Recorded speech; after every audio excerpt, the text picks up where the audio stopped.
সম্মানিত অডিয়েন্স, আসসালামু আলাইকুম রহমতুল্লাহি ওয়া বারাকাতুহু। আজকে এসেছি মিরসরাই উপজেলা পরিষদের অডিটোরিয়ামে। আপনার মিরসরাই কৃষি অফিসের উদ্যোগে পার্টনার কংগ্রেস 2025 অনুষ্ঠান। দেখুন, উক্ত অনুষ্ঠানটি আপনার মিরসরাই উপজেলা কৃষি অফিসের উদ্যোগে অনুষ্ঠিত হয়েছে। তো আমি আপনাদেরকে বিস্তারিত দেখানোর চেষ্টা করব।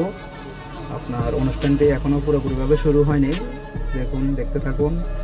আপনার এই যে দেখুন, মিরসরাই কৃষি অফিসের বিভিন্ন কর্মকর্তা কর্মচারীরা আপনার প্রোগ্রামটি আপনার পরিবেশনের জন্য এগুলা সাজাই রাখছে। আপনার দেখুন, আর বিশেষ করে আমি আজকে যেটা নিয়ে কথা বলবো, এই যে আমাদের সামনে আসছে আপনার আমন মৌসুম। এই আমন মৌসুমের চাষ পদ্ধতি এবং কি আমন মৌসুমের জন্য আপনার উপযুক্ত হাইব্রিড ধান কোনটি এবং কি আপনার কোন ধানটি আপনার ভালো ফলন দিবে, এই বিষয় নিয়ে আমি উপজেলা কৃষি অফিসারদের সাথে কথা বলার চেষ্টা করব। তাহলে চলুন দেখি কি বলে স্যারেরা। আপনি আছেন?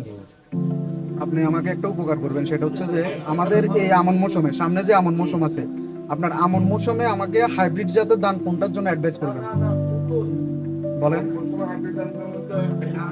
মানে উন্নত জাতের কোনটা আছে এবং কি আপনার এই মুহূর্তে আমাদের এই মিরসরাইয়ের জন্য হাইব্রিড ধান কোনটা কোনটা এখানে কোনটা এখানে কোনটা? এটা হচ্ছে যে 103। সম্মানিত ভিউয়ার্স, আপনার আমাদের এই মিরসরাইতে আপনার আপনার নাম বলেন আর পরিচয় বলেন।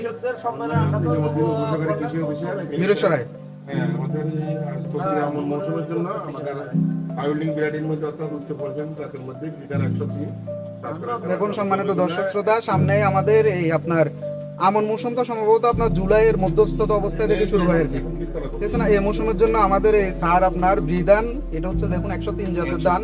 এটা হাইব্রিড না, উচ্চ ফলনশীল। দেখুন, এটা একটা উচ্চ ফলনশীল জাতের ধান। এই আপনার ব্রিদান 103। এই যে দেখুন, এই ধানের এক বৈশিষ্ট্য সমূহ আছে এখানে। আচ্ছা, আমাদের এখানে কিন্তু প্রচলন বেশি স্যার, আপনার 49 ধানটা বেশি প্রচলন। ওটা রিপ্লেস করতে পারবে এটা দিয়ে।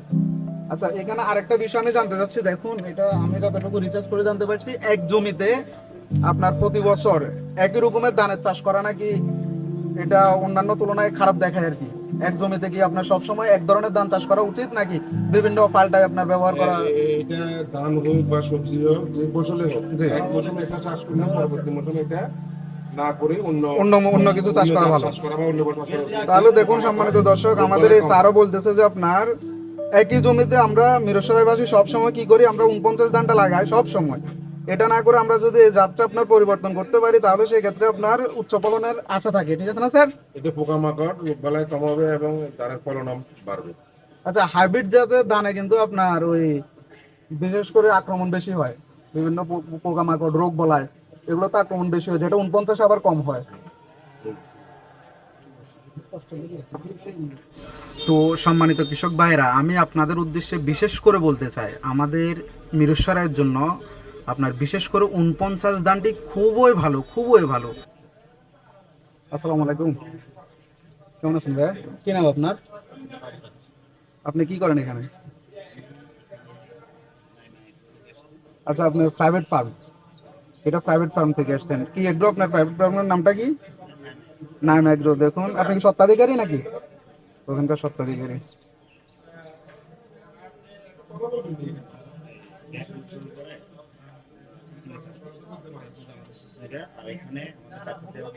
একটু জোরে বলবেন। হ্যাঁ, এখানে আমাদের বারকোড দিয়ে আছে। এখানে আমরা এই চিচিংটাতে যা কিছু করছি এখান থেকে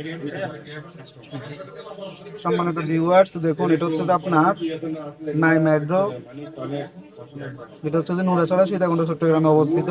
এই ভাই আমাদের প্রাইভেট ফার্মে আছে। দেখুন,